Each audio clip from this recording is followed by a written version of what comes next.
Welcome to this Roundup. Digital communication is at the core of the digital global age. As the digital global age drives the need for more data, more information, and more bandwidth, the telecommunication industry remains of crucial importance to each nation, its government, industries, organizations, academia, and individuals, in short referred to as NGIOAI, and to the human society. The health, advances, and security of this industry affects not only each nation's economy, but in many ways, the very existence of the digital global age and the coming tomorrow of space age. Looking at communication, nations have come a long way from smoke signals and drums to a telecommunication industry today, which uses electromagnetic waves and electronic transmitters to connect people, processes, talent, opportunity, resources, and so much more across nations. It is because of this industry that telephone, television, radio, computers, satellites, and Internet of Things now allow the communication to travel across NGIOA in cyberspace, geospace, and space, in short referred to as CGS, and gets received almost instantly by the recipient. This industry has produced some of the most incredible fundamental technological changes in the history of humankind, and all within perhaps little less than 2 centuries. It is because of this industry that we see the critical process of digitization happening across each and every entity across NGIOA today. Even today, this industry is making great advances and innovations in all sectors, from wireless technology to internet, satellite communications, and more.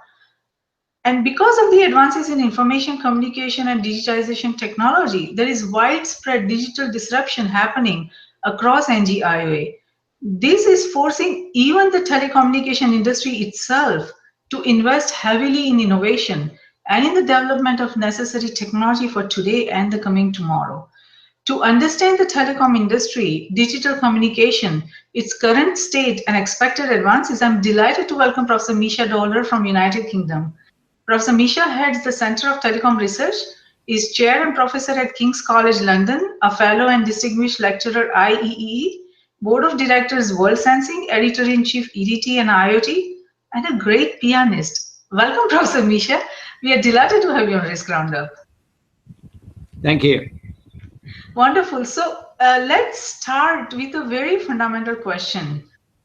Digital communications, where are we and where are we going? What is shaping the future of digital communication?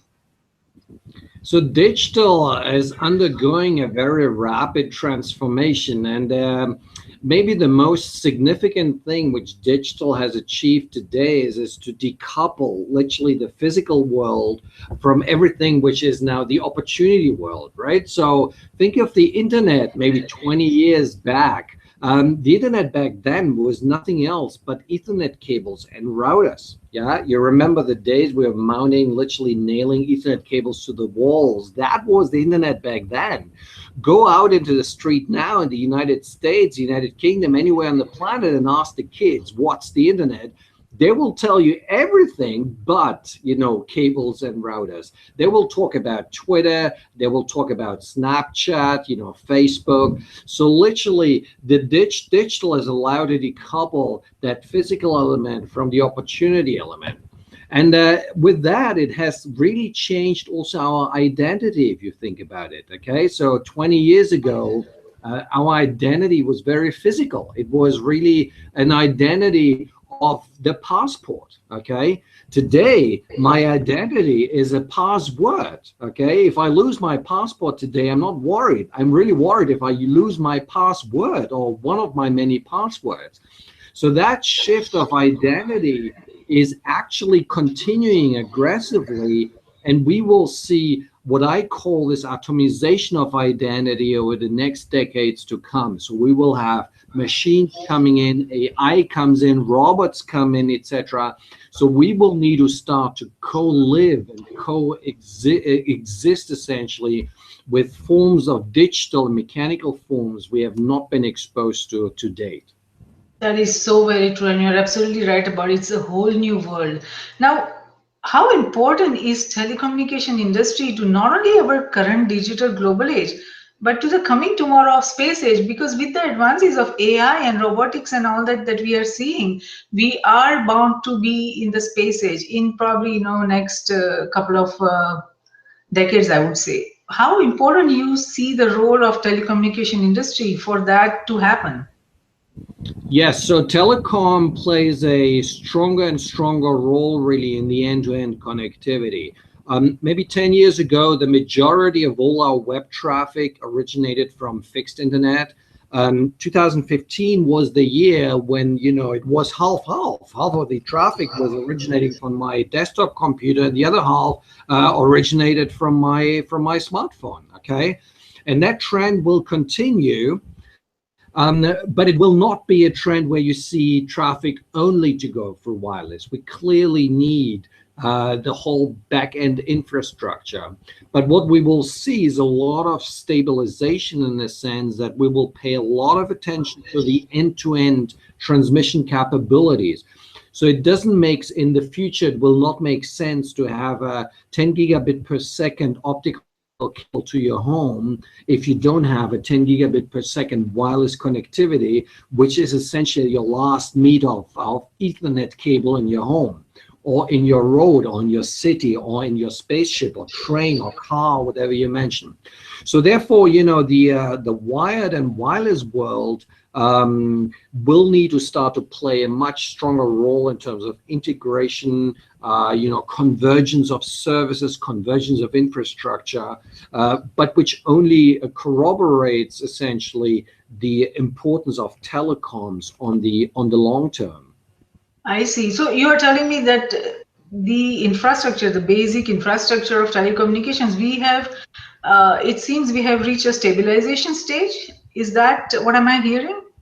No, so the actual requirements and the investment and the deployment will always grow. But what it will stabilize is the ratio between requirements on the optical side and on the wireless side, okay? Which is good for the telecom world. Think about it. 20 years ago, we were, let's say, a luxury item. Mobile phones were a luxury item. They were the Ferraris of our world, okay? And today it's commodity. It's as commodity as an Ethernet cable you have lying at home or connecting your computer, right? So, and that transformation will really drive essentially this coexistence between the telecom world and the wired infrastructure world. But telecom will be very, very important and grow very, very quickly.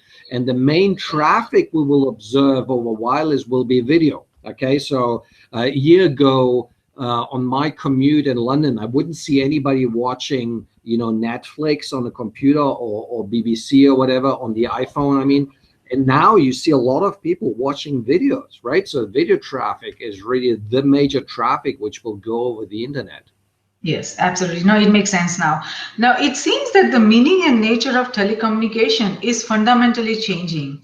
Today, we, the humans, not only want to hear each other through connected computers and cyberspace, but also want to feel the emotions, sense, and be able to harness a full range of natural modes, including language, gesture, and facial and other body expressions that are hands-free and non-visual, and many different criteria that are growing. Now, these expectations are changing the very nature of man-machine communication.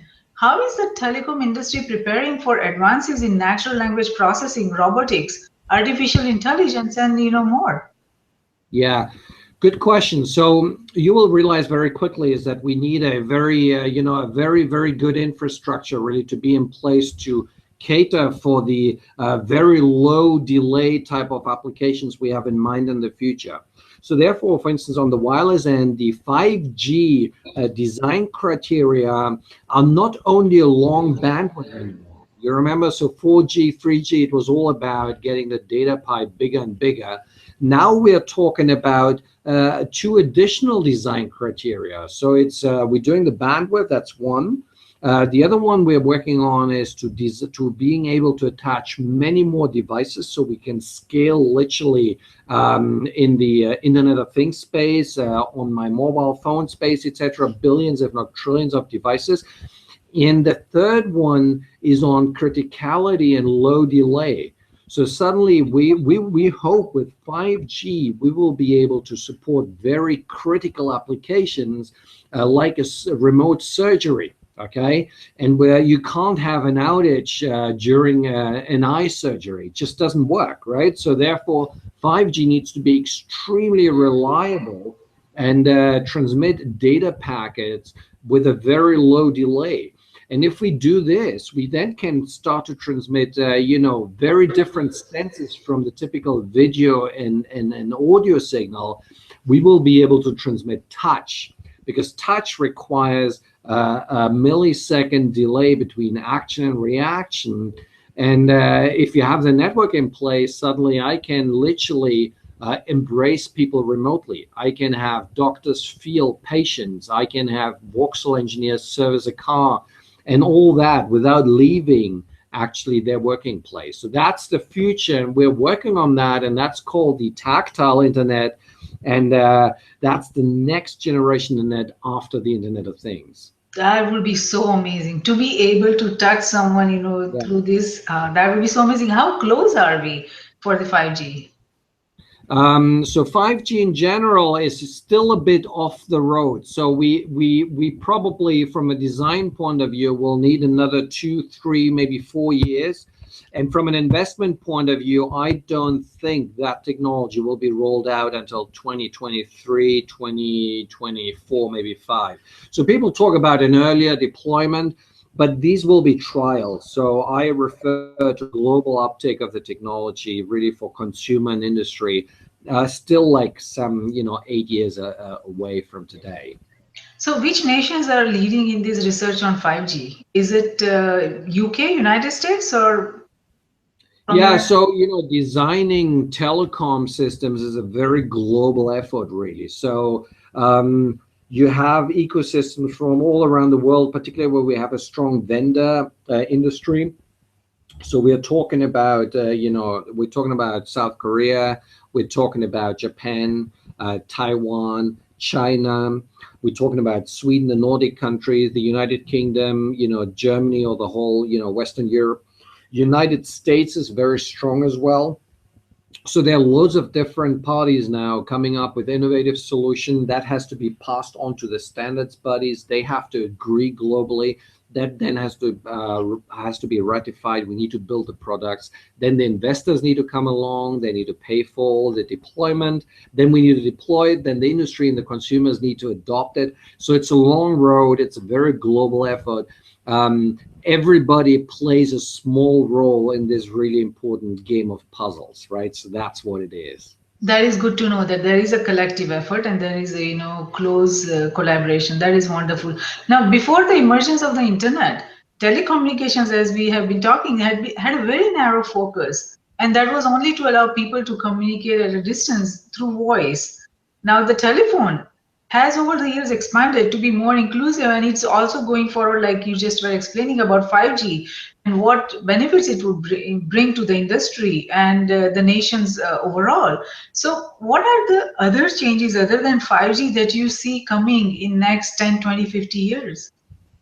Yeah, so you mean from a business point of view or from an experience point of view? Both from innovation as well as business, technical Yeah. as well as business. Yeah, so 5G will be what I see, a transitional generation. It will be the first it's a mobile generation, which will be very different to the previous ones. And the reason is because I believe that will be the last G we will see. And it's time for this ecosystem, in a sense, to break up in smaller constituents, which I call features. The reason is because you don't see Microsoft, Cisco, and Facebook sit together every 10 years and design a new internet, right? They don't do that because they can innovate in their own respective worlds, and therefore this world moves much quicker. So Facebook doesn't take 10 years to come up with the next generation platform, okay? They do it constantly. They work on features, so does Google and everybody else. The telco industry is the last big global industry which still works in 10-year cycles of design generations, and it's a legacy procedure. It has worked really well in the past, and you have to give them a lot of kudos. It's a system which works globally, no matter whether you're in the UK, in the United States, in South America, and China, or somewhere in Australia. You are able to make your phone call. Think about it. That's a real achievement. Okay. But we need to recognize that we're at the beginning of the 21st century, and innovation happens so much quicker these days. So we need to break this system up. We cannot work in generations anymore. We have to work in features. So therefore, I believe that 5G will be our last generation game in a sense, and then we will move on. Everybody will be doing different things, which is also much easier from an investment point of view, okay? Because investors pay a lot of money to pay for this clunky thing called 4G or 5G. It's very expensive to deploy the whole system.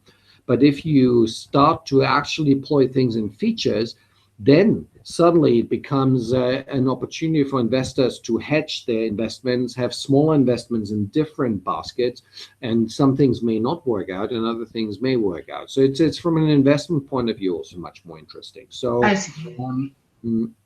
Yes, go ahead. Yeah, so that's one of the changes. From a business point of view, I also believe that probably the telecom operators, so the Verizons and the Vodafones and all these companies, may actually go a little bit in the background, okay? And the reason being is because we will see in the industrial world companies like Ericsson, Nokia, etc., to take a very strong lead, because in the industry world they need to speak a B2B language, business language, and they understand that really well. So you can see contracts being forged between Ericsson and Volvo. Okay, so you don't think this could happen between an operator and Volvo simply because they speak very different languages. But Ericsson could just lock themselves into this industry ecosystem and then have a much stronger leverage on which operator to procure.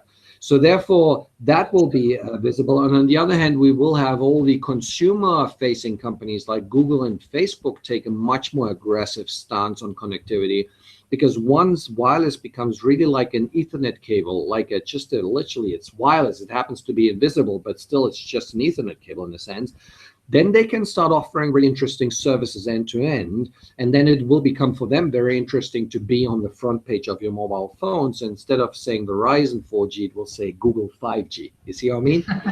Right. These are the types of trends I see happening. And of course, we will be using much more advanced technologies in the near future to make connectivity happen. Just look at Google's Access project and Facebook's project. So we will be using the skies, we'll be using drones, we'll be using a lot of AI to predict content which you want to consume. So I can pre-cache a lot of that stuff, right? We will use a lot of AI to predict where's the biggest crowd going to be, so we can fly in a drone to provide a lot of capacity, maybe just for 30 minutes. So that type of stuff is coming and will revolutionize the way how we deploy and use this telecom or communication system at large. Those are such amazing, innovations and changes and transformation that's coming our way. It's very informative. I'm sure our global viewers will, really benefit from what you said just now. Now, digital transformation is at the core of the fundamental changes we see across NGIOA in this digital global age. And like in every industry, the end users, consumers of telecommunication industry also are thinking in terms of both products and services, from business point of view, from convenience and comfort point of view, speed and efficiency, as well as cost and savings. Now that wasn't always the case before a few years, and telecommunication industry, I think they didn't see a need to innovate in how they conducted their business or provided products and services, or how they innovated. They thought, we are set, we are good to go for, probably next 50 years, and they didn't see the need for transformation. So while on telecommunications backbone, the entities across NGIOA are able to fundamentally transform, Is the telecom industry itself making an effort to digitize and meet its users and consumers' expectation? Yeah, that's a good question, and the answer to that is I would hope they would, but I'm not confident they will. Okay, so I worked in one of the largest telco companies on the planet, and we have tried very hard for years to transform this company from a, let's say, dumb operator pipe, which just provides a link between the mobile phone and a base station, to a company which also offers services which are meaningful. Okay, and I'm not quite sure we managed to do that. And that transformation is very painful because it requires transforming skill set. It requires changing people, which, as you know, is very difficult to do. So there are other companies who just thought, hey, we cannot actually change our labor within the company. So to stay in the innovation cycles, what we do is we spin out ideas. So Deutsche Telekom is a good example for that. For good ideas, they don't develop that in-house. They spin this out. They get essentially, new people, new blood, new investment, and some of them work, some of them don't, but at least that's something which has a certain chance of success. Yet other companies try to stay in this innovation cycle by acquiring companies. Okay, so you see then acquisitions in the billions of dollars, and you think, wow, this is really expensive. But if you think about it, it's much cheaper than firing your entire workforce and hiring a new one. Okay, so therefore, acquiring companies which have proven to be able to execute in a new market with a new business model, an innovative product, is an attractive solution forward. And American companies have a very strong track record in that, and that's slowly coming eastwards towards the United Kingdom, Europe, and Asia. But in the end of the day, I think that ecosystem will not get around innovating itself. Okay, and there are a lot of people who recognize that.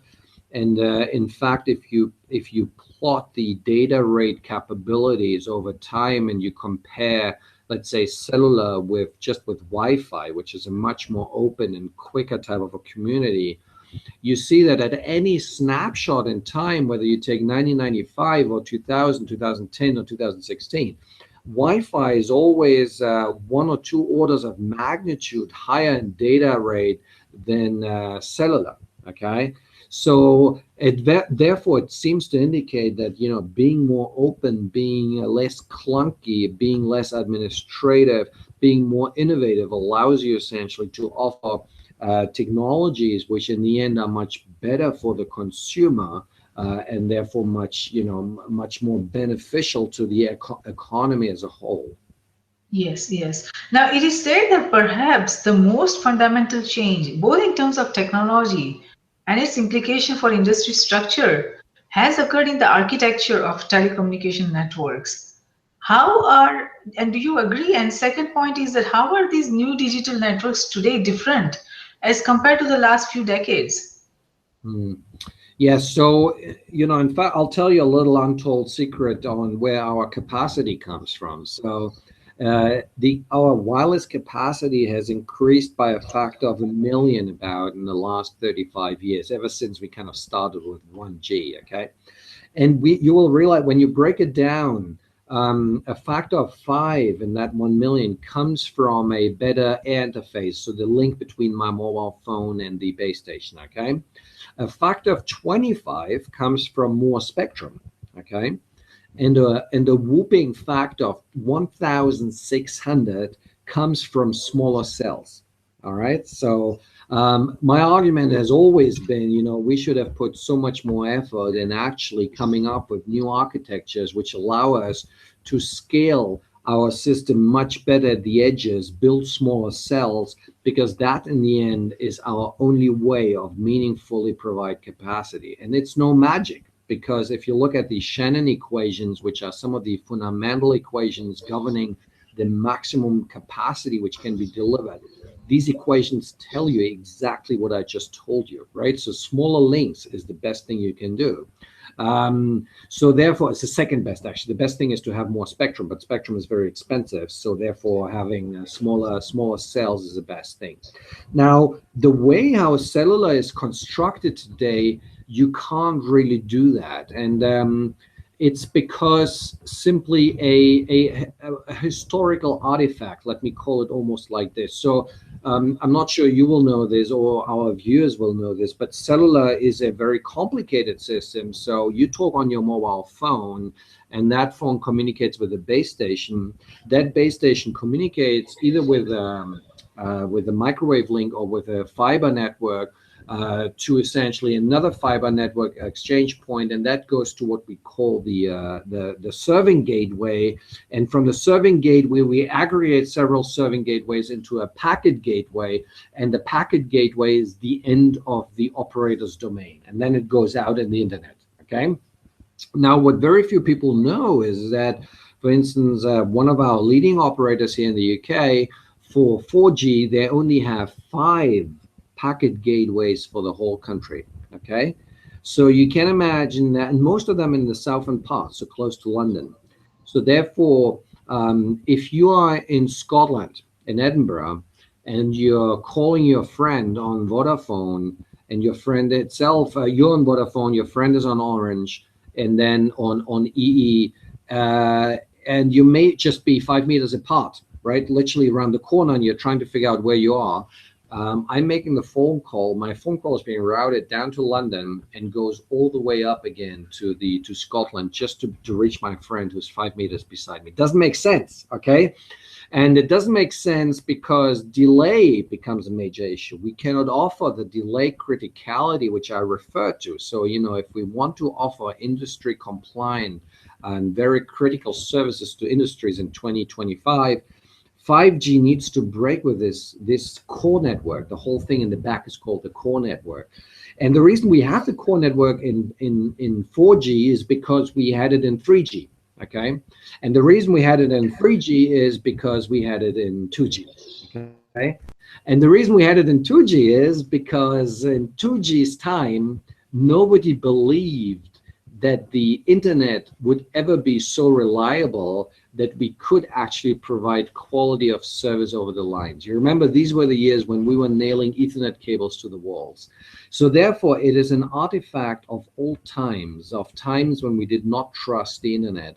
But the internet, because it was open, just worked so much better, so much more scalable. So today, for instance, in central London, I really struggle to maintain a phone conversation for longer than 5 minutes, simply because then my call is being dropped because there's so many people in central London. Okay, whereas a Skype call or, you know, a Google Hangout or whatever, GoToMeeting, I can be for 1 hour on the video call and nothing happens. And you tell me what's the better quality of experience, you see?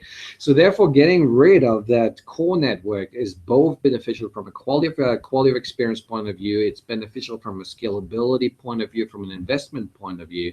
And coming back to your question, you're absolutely right. We need to change the architecture, less so on the front end, more on the back end, which is not visible to the consumer today.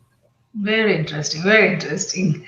Now, the range of telecommunication application seems to be broad currently. What telecommunication applications you think are the most relevant for a digital global age to succeed? So clearly, you know, telecommunications in general has allowed certain skills to be transmitted. Okay, like educational. Just look at this, right? So I'm talking. There's an educational benefit here. We have the MOOCs, you know, the massive open online courses. I did a very big one and successful one on the Internet of Things. That's all enabled by telecoms in general. So people can watch it wherever they want. I can record it wherever I want, etc. We do other things like phone conferencing, etc. But the next big thing, I believe, is to use all that telecoms infrastructure to actually transmit skill. Okay, and we call that this tactile internet, where we're able to transmit touch and motoric movement, as I had alluded to before. So that would allow us essentially to transmit any skill we have anywhere on the planet to any other place on the planet without actually leaving our home place. So not only is that very green and carbon friendly, but also would it balance skill set across the planet. It would help poverty. It would help with the inequality of wealth around the planet. And so I believe that to be the next big paradigm shift where we really need 5G and an extraordinary reliable and low delay network. Yes, I think I agree with you on that.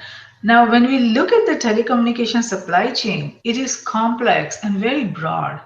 So, to ensure security of the digital global age, there is a need to ensure the security of the very complex and global telecommunication supply chain. How secure is the telecommunication supply chain today across nations?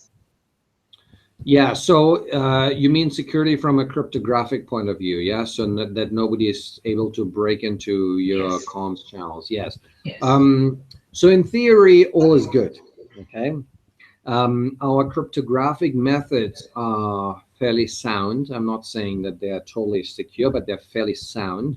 And we are able to secure really well what we call point-to-point communications, right? So let's say from my mobile to the base station, etc.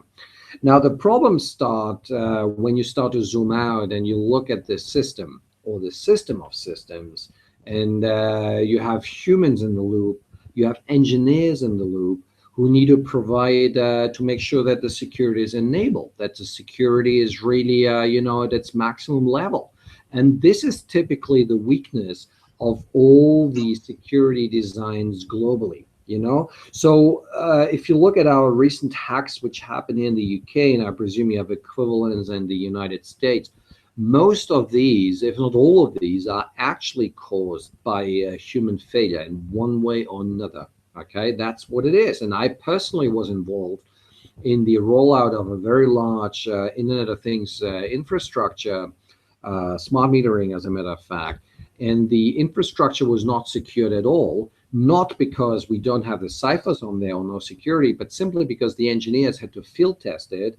They put security on zero so they could quickly field test the equipment and forgot to put it back. Okay.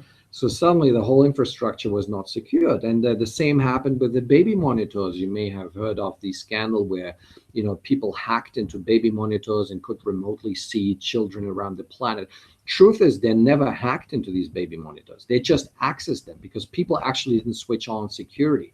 So therefore, having this type of human in the loop who's not able to properly secure the system, that's a very big threat. What we need here is clearly good models of behavior. We need education. We need the right skill sets. So we're working on that as a community. We're producing best practice documents, at least to provide this minimal security. Then, of course, you have all that very, very hardcore security where somebody really managed to hack in, etc. That's a different story. But really, this is fringe. Actually, you will be surprised. So there's not a lot of this happening. Having said this, there are lots of threats on the horizon. So one threat, which is, I think, very strong, is the threat which comes from the quantum world. Okay, so quantum computers are able to perform certain operations much quicker than my traditional computer. Okay, and all the security on the planet currently relies on the non-ability to defactorate certain prime numbers very quickly. So I could do a brute search on a certain security link. It would take me probably a million years. I would find it. But the time is not practical. Now, quantum computers can do it quicker. So I'm not talking about seconds, but it's much quicker. So therefore, once a quantum computer becomes fully operational, and we have suspicion they already are, then the whole security across the planet, not only telecoms, but banking, internet, etc., everything will break down. And we need to be prepared for that. And how the supply chain and everybody will react to this is something which needs to be seen. Maybe blockchain technologies can be helpful, but we are not sure. We just don't know. So there are new technologies on the horizon which could probably help in one way or another, but they've never been tested at scale. We don't know whether they operate at the time horizons we need. A lot of operations have to be done in nanoseconds, so we just don't know, right? So there's a lot of insecurity around security. So your question is actually very, very pertinent. And a lot of governments, I can tell you, are really worried about it. Yeah, they would be. And from what you are saying about quantum computers, it is a critical risk facing each and every, individual as well as each and every NGI. That is very Absolutely. troubling. So, do you see any way we can, manage those kind of security risks that are coming our way because of the quantum computers? Yeah, so we need to, so there's clearly no recipe for that, right? So this is all what risk is about. So you need to diminish essentially the impact if it really comes along. Um, to do soft security in software is one way of doing that, because what really would not work is if you need to upgrade security in hardware around the planet. That wouldn't work. So if the quantum computing technology comes around and one day maybe we have a new protocol, a new security cipher, a new thing, or an algorithm going about it, as long as we can do it in software, we can upgrade it.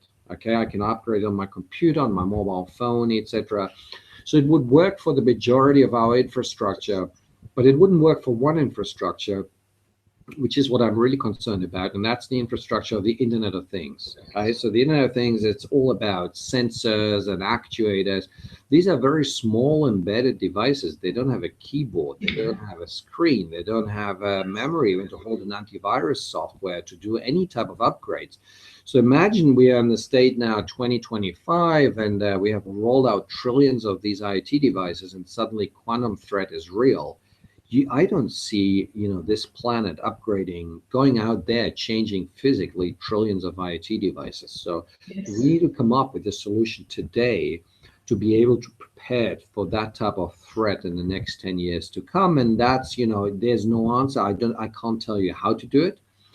We have several proposals on the table, but we don't understand them enough. We need more research, we need more innovation, and we need to shout loud about it because very few people understand the real threat of that. Yes, you're absolutely right. And I worry about Internet of Things too. There are, like you said, they are so small and the capacity is so small that we won't be able to do what we are able to do with other computers. And that is a very critical risk. Now, when we look at the telecommunication industry itself, when we look back like 150 years back, it seems like energy industry, how energy industry was so critical and so fundamental, and it was like a backbone to the industrial age. I think telecommunication industry itself, it has now become a backbone to the digital global age and the coming era of technological superconvergence and possibly a space age in near future. So this makes it a very critical infrastructure to each and every nation, telecommunication industry. So Mhm. from your observation and understanding, how are nations managing the security risk of this key industry? Not from the point that we already discussed, but overall, like any telecommunication infrastructure that Mhm. could be at threat. Terrorists could Yeah. try to blow that, and if telecommunication infrastructure is at risk, then the whole digitization effort and the whole nation's digital economy would be at risk. So what are the steps that nations and its decision maker, key decision makers and governance, they are taking to manage the security risk of this key industry? Mhm. Yes, it's a good and it's a very important question. It's a question of national scale, really. So the answer is staged, really. So clearly, you need to do your due diligence and make sure that the equipment which is being installed is not compromised or compromisable. Um, which we, to be honest with you, we actually don't know. Okay, so from an academic point of view, I can tell you that we have absolutely no theory in place today in 2016 which would prove conclusively that a certain line of codes is hackable or non-hackable. That would be actually ideal. So if we could come up with proofs, mathematical proofs that certain lines of codes can simply not be compromised, that would be basically a security, at least on the infrastructure deploying. And I'm mentioning this because we are working on this as a community. So there are my colleagues in the United Kingdom, and I presume also in the United States and globally, to come up with these formal proofs. And I think they're very, very important, and they become more and more important as we start to automate stuff which is, just out in the consumer world, like self-driving cars. You don't want anybody to hack into the cars and just crash it, or hack into an airplane and just crash it. So suddenly, it becomes very vital to have these type of formal proofs, which we don't have yet. But we're working on that, and I have confidence that we're getting there. Good, The other good. thing which clearly the ecosystem wants to ensure is that we are not anymore after the most efficient system, but we are after the most resilient system, okay? And it is resilience in the most general term, resilience not only taking into account the physical infrastructure, but also the people who services and the people who use it and the people who would possibly attack that. And that's something we also work quite a lot here at King's College London and the UK, because we have a very strong policy institute here, with very strong cybersecurity and a very strong war studies department, which works a lot with your Department of Defense, by the way. So, and here with the national government as well. So to come up with a very resilient solution, that's really what it is. And that would mimic essentially the way also how our brain works. So if you look at our brain is not efficient actually in a sense, right? It could actually store so much more information or do so many more things, but it's extremely resilient. Okay, if I bang my head doesn't stop working, simply because my neurons are so heavily linked, etc., that if I lose a few billion, it's not the end of my career. And that really is how systems are structured, and this is how cities are also structured. Look at, London. If I had a very efficient city, then my way to work would only be one route of commute, which probably from a cost point of view would be the best thing to do. But if that single point of failure, this one route breaks down, I just cannot go to work anymore. And suddenly, in London, the good thing is it's not a very efficient city, but it's a very resilient city. So I have at least another 5 ways to go to work. And with security, we need to make sure that same thing happens. A very resilient infrastructure, no single point of failure, neither from a comms point of view, nor from a database point of view, nor from a cryptographic ownership point of view. So we just need to make sure we have enough plan Bs and plan Cs, which are actionable if plan A fails. Yes, no, you made a very important point that we do need to work towards developing cyber resiliency, geo resiliency, as well as, space resiliency, so that even if, there is an attack, it could be in cyberspace, it could be in geospace or from space, we are resilient to that. And even if, let's say, they succeed in the attack, that we are able to quickly recover without having any significant, damage or gap in the time that we are able to get back on the internet. So though I hope that each nation is able to work towards that and are able to achieve that resiliency. Now, telecommunication is believed to be a very important component of the broader IT industry, where processing the information or data that transform or change information, or storage that allows communication of information from point A to point B, and communications to transmit information from point A to point B. So there are 3 aspects: processing, storage, and communication. How secure is the processing, storage, and communication from your assessment? So again, it's as long as the human engineers have done the right design, it is reasonably secure. Okay, so it turns out that the telecom backend isn't very secure. So because people back then didn't pay a lot of attention, in the sense they thought that this infrastructure is anyway owned by very specific companies where nobody would have access to that. So it turns out that certain paths in the telco infrastructure and the core network are crackable, so you could get into that. But generally, the information is secure, even in the databases, as long as you keep information, encrypted, you keep information hashed, you make sure that you don't store personal, financial, and technical data in the same database. So these are things which are very obvious to you, very obvious to me, but still big companies make this mistake. So one of our ISPs, internet service providers here in the UK, was recently hacked because they didn't actually encrypt in their back end the user information nor their bank details. Okay, and that's kind of the first obvious thing to do. And in fact, even though it's not hard regulated, it's soft regulated, but for some reason nobody checked it, and therefore a simple attack onto the system, into the servers, into the caches, allowed essentially to extract a lot of information. So again, if you really abide by by, let's say, a code of conduct for using security protocols, you're reasonably secure. Okay, reasonably secure. You always have attacks, and there are, there are companies like F5 Networks who provide very good security, periphery security. Cisco does a lot of security, Jupiter Networks. There's a lot of companies really taking care of that. But their efforts are completely useless if somebody just switches off encryption in the back end. You see what I mean? So therefore, we have to act as a community here to make sure that there's no weakest link.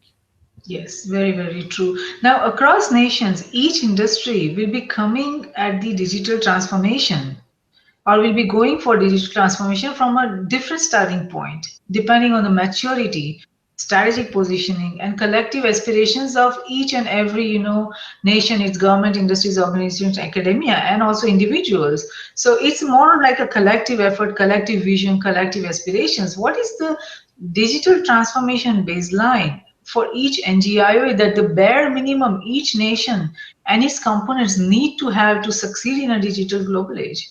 Mhm.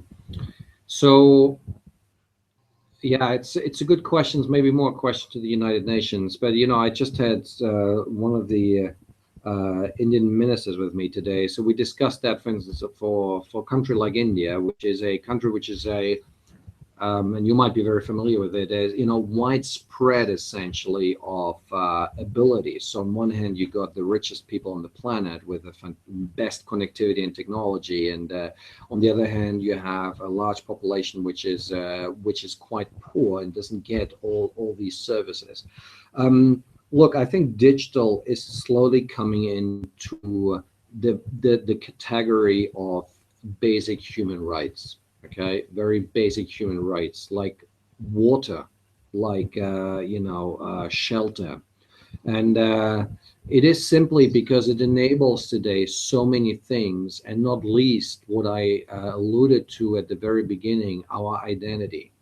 And if digital isn't there, your identity is very different. And if you zoom out, and I deal now a lot with people from the United Nations, it turns out that a good amount of people born every day on this planet doesn't have an identity in any way, right? So digital should be the basis of giving that identity in one way or another. What type of technology we use is a different question. What type of government stands behind this, it doesn't really matter.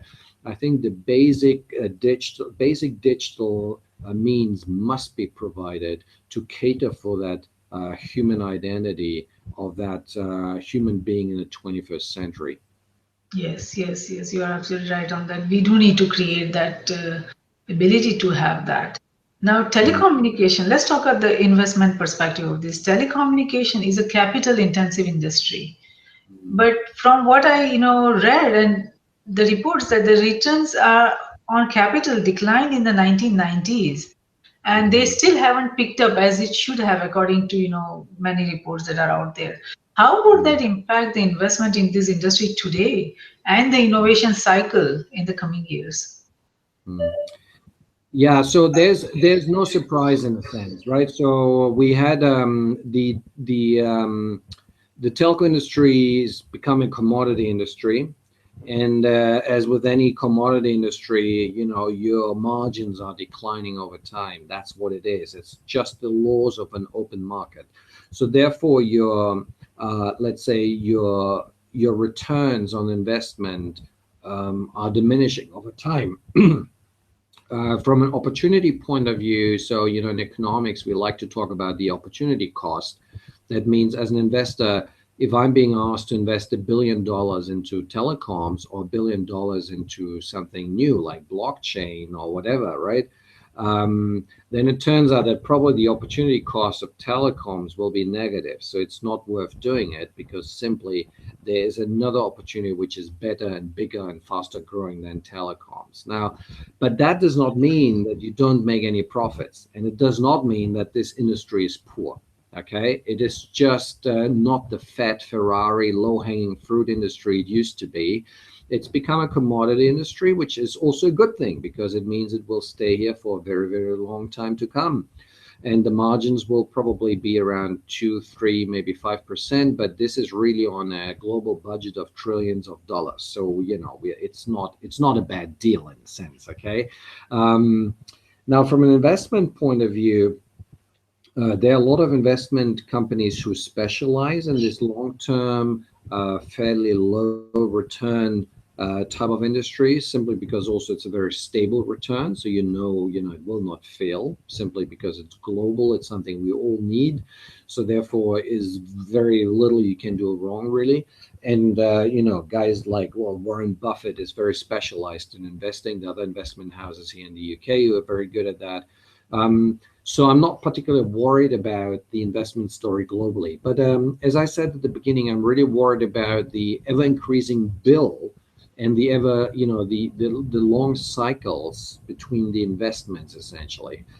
Therefore, breaking up the telco infrastructure into a world where we only do features, I think is the only way forward, really, to make sure that the investors can hedge their investment.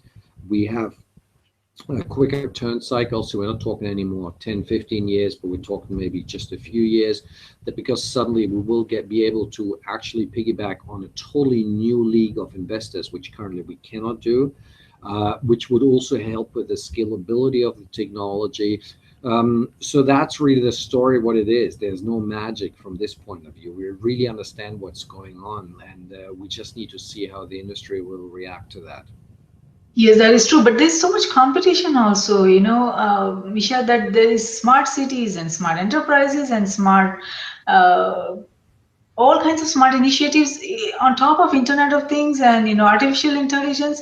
So there's a lot of, different innovation opportunities that investors have to choose from, and to see where is the potential for higher returns. Now a maturing Internet of Things environment will also hinge upon a widening technology makes a range of standards will be needed for machine to machine ecosystems, and from what other developments the emerging super convergence is going to bring to each and every nation, each and every investor. So this means that moving now to place the right investment in the right technologies is very complex and very, confusing for many investors, because at the rapid pace at which the technology changes, at the rapid pace which the innovations are coming out, the new ideas are coming out.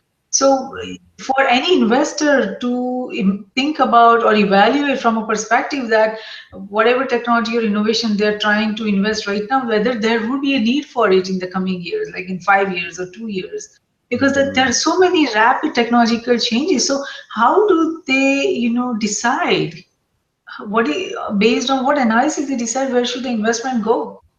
Yeah. So, what I tell the investors I advise is something very simple. You need to understand not where the need is, but where the demand will be, because most likely the need is everywhere. So we had a need for Internet of Things 2000 before BC, right?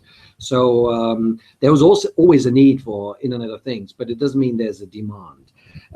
In fact, I would argue, I'm the co-founder of one of the biggest Internet of Things companies on the planet, Worldsensing, and I would argue that even in 2016, there's very little demand for the Internet of Things, and it is demand which pays your bill, which makes your business, and not the need. The need, we always had the need for the Internet of Things, right?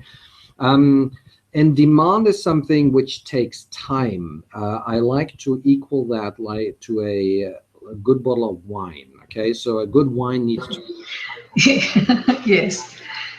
with demand. So people shouldn't panic. So, with the Internet of Things, when it finally came onto the agendas of all the corporates and the governments, suddenly everybody was panicking and saying we need more standards. It's not taken off because there are not enough standards, etc. It turns out we had a lot of standard, we had a lot of upstream supply chain, a lot of technologies, but of course we had nothing in the downstream on the demand side. So give it time, it will take off and everything will happen.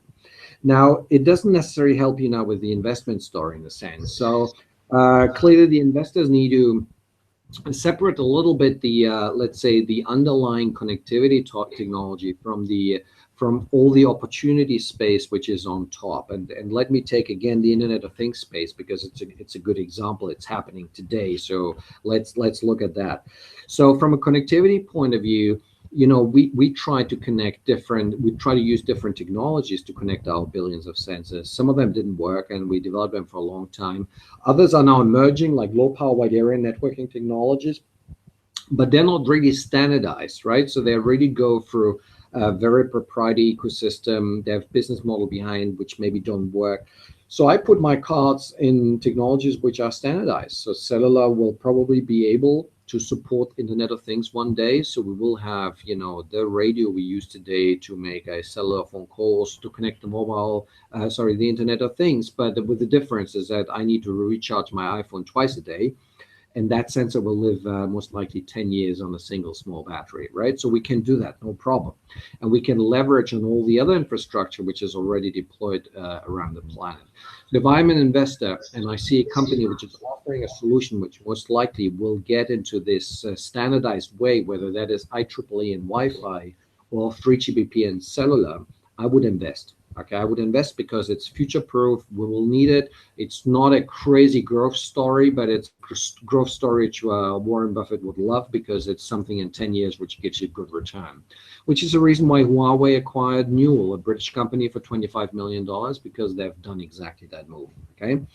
Now, when we come to the opportunity space, so the data level, AI, back-end, front-end platforms, turnkey solutions, etc., then of course the bet is a little bit different, because these platforms need data to survive. And you will see, to build an IoT data platform is not easy, but it's not difficult. So you see a lot of these companies coming, they have investment, they live for 3 years, but then there's no demand, so they basically die. So the big game now is in this community, who will be able to get enough cash to survive the next 3-4 years, to survive essentially the demand side, drought in a sense, and get on, really be the right market position when you take off, when the demand really takes off. So therefore, investors need to understand that there will be no quick return on any new technology, because either it's something which just really grows naturally, organically, very slowly, or you really need to wait until the demand picks up. Okay. You hear of success stories like a company being bought for whatever, $200 million, etc. But these are kind of fake acquisitions in a sense, talent acquisition, political acquisition. So, but the real success stories in the Internet of Things, you still need to wait a little bit. So unfortunately, it takes a little bit of time. No magic. This is what it is. Yes, the innovation cycle, it has to go through its own phases. So, yes, so Mischa, this is the last question. I have taken so much of your time. Yeah, I know you're a very busy person. So, the increased integration of information and communication technology into the daily activities of each and every nation, its government, industries, organizations, academia, and individuals, along with the corresponding growth of cyberspace, has been a major driver of economic growth and productivity across each and every nation. But just as cyberspace has created unprecedented opportunities for economic growth, it has also created unprecedented opportunities for criminals. What is the impact of digital communication on global economy and global warfare? Yeah, so it's a massive impact, really. Okay, it's a massive impact, and I like to compare, to give you the example of a bank robbery. Let's say 100 years ago, which was a gun, somebody coming into a bank, taking physical cash, and maybe killing somebody on the road, and you would see there are traces left. Now in the digital world, you just don't see these gangsters anymore. They don't kill directly. Let's say the bank, if somebody robs, $1 billion out of the bank, digitally, there's nobody will suffer from that physically. But the traces left are much weaker. There's still traces. We call them the digital traces, and we are working a lot on being able to build forensics around it. It's a totally new science of forensic to be able to trace essentially certain intrusions, whether that's a bank or that's the nuclear power plant or that is MI6 or the White House. So that forensics needs to be developed, and we all struggle because the natural body to take care of that is the police, because some type of crime has been committed and naturally they're the ones who are responsible for that. But police is traditionally trained driving through the streets physically, right? So they are not really trained to actually do something digitally. And actually, if you look at most developed countries, the police budget is being cut. So they are asked to do more with less in a space which is totally new to them. So that's a big challenge, and politicians need to recognize that that's a new type of crime. It's a new type of threat, which requires very special task force, new resources.